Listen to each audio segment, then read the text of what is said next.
అందరికీ summer వచ్చేసిందంటే baby ఫుడ్లో చాలా కన్ఫ్యూజన్స్ ఉంటాయి. సో ఈ రోజు బేబీ యొక్క బాడీ హైడ్రేట్గా ఉండి వాళ్ళకి మంచి హెల్ప్ఫుల్ అయ్యే ఒక ఫుడ్ రెసిపీ చూపిస్తాను.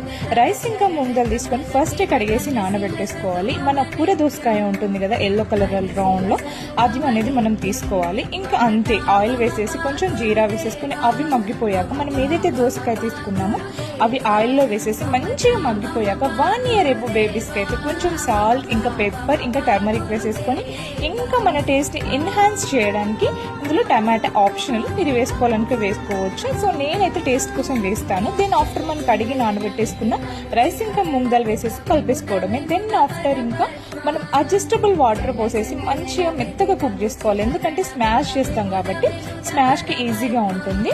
మీ బేబీ కన్సిస్టెన్సీని బట్టి స్మాష్ చేసేసుకోండి. బేబీలు చాలా ఇష్టంగా తింటారు. వన్స్ మీరు కూడా ట్రై చేయండి. వీడియోతో మళ్ళీ కలుస్తాను. బాయ్.